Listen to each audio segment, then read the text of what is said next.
Join us today for a chicken experiment that has no name. Chicken without cause. I have here a kilo of skinless, boneless chicken thighs that we're gonna cut into, let's say, 3 pieces each. You could use chicken breast, but really you shouldn't. You're gonna end up dry as hell. Exactly, because first we're gonna fry this, and then we're gonna cook it afterwards, and chicken breast cannot take that. We're gonna marinate our chicken in a simple spice mix, but first we're gonna give it a couple of tablespoons of avocado oil, and this has to be a high smoke point. You could use sunflower oil, but I prefer to use avocado oil. Then a couple of teaspoons of sea salt, not too much, but it needs some salt. 1.5 teaspoons of freshly ground black pepper, like that, and a fair amount of paprika. I would say we will go with 2 big teaspoons or a heaping tablespoon of paprika for now. And we're gonna go in with our hands and give it a good mix, so it gets into every nook and cranny.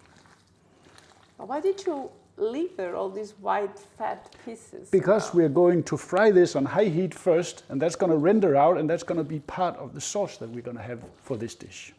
So you need it for taste. Exactly. Fat is flavor, fat is flavor. Moving on with our veggies, I have here a medium-sized white onion that we're gonna cut up, but not into small chunks. We're gonna cut it julienne like this, so we get some stripes of onion in our dish. And 3 cloves of garlic.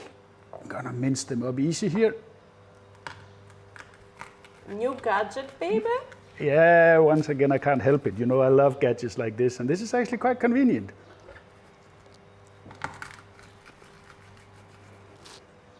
That's Is it nice. better than the garlic It's press? easier, I would say. Mince them nicely like this. And we get all the goodness of garlic. The last bits here, I'm gonna chop a little bit.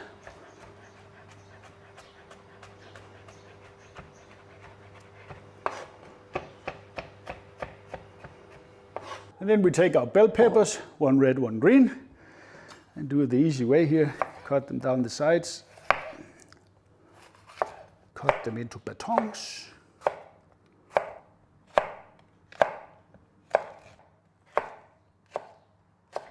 Half a kilo of cherry tomatoes, and we're gonna split in half. That will give us the sauce, right? That's Fresh a big part tomatoes. of the sauce, yeah. I think the only thing we're gonna use as a part of the sauce is maybe a little bit of vermouth. You wanna get me drunk? Yeah, take advantage, yeah, right.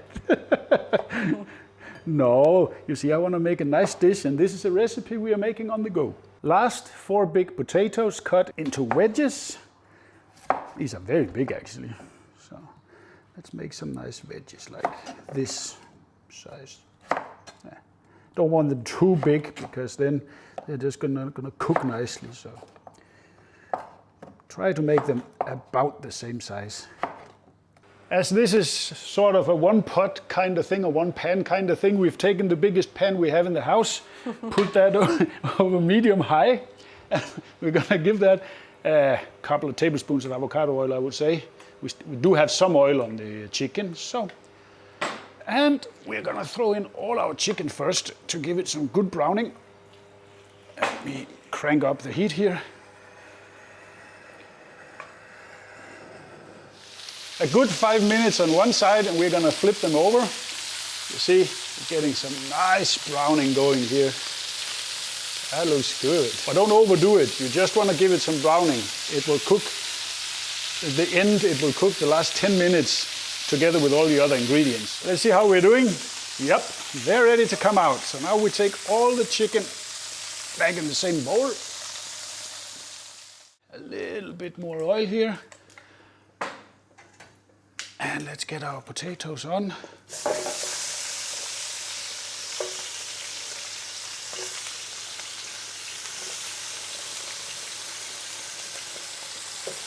Let's give them a flip here to see how we're doing. Ooh, that looks good. Let's give them 5 more minutes, and we're ready to move on. And when the potatoes are nice and dark brown like this, then we're gonna take them out. Time for the onion, and in they go. Turn down the heat a little bit because we don't want to char these, we want them to caramelize slowly. So keep these on low heat. And the onions are softening up nicely, so we make our usual little landing spot here. Dash of oil, and we go in with our minced garlic. There we go, and let that become fragrant. Oh, that already smells. And we mix them in to our onion. And we're gonna give the pan a splash of vermouth.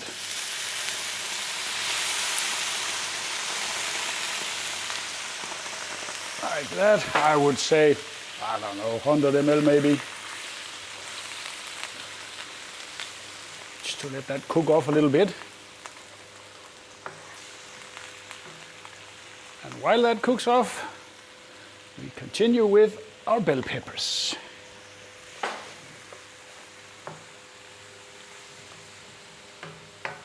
It's quite colorful, huh?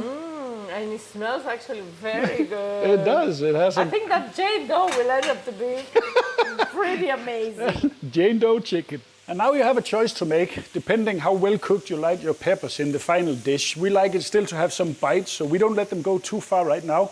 They're perfect as they are now. And then we're gonna go back with our chicken. All of that. And especially remember all the juices from the pot, because that's flavor. All our potatoes, mix that in. And now comes our cherry tomatoes, because we only want them to cook in the final 10 minutes here.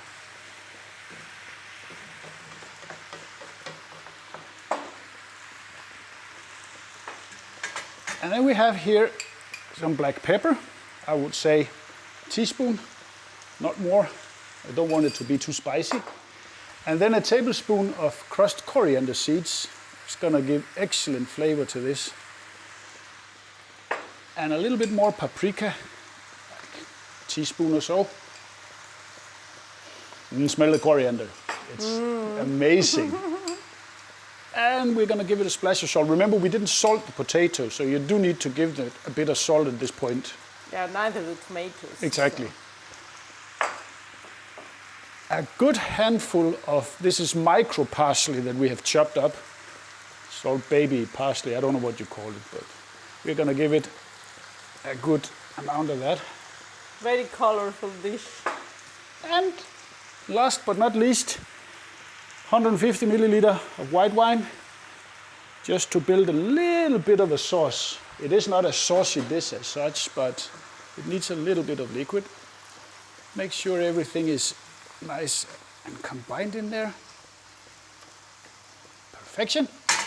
Then we add a lid and let it go on low heat for 10 minutes. As we said, this is a recipe on the go, and we've decided we want a little bit more sauce on this, so we're gonna give it half a liter of passata.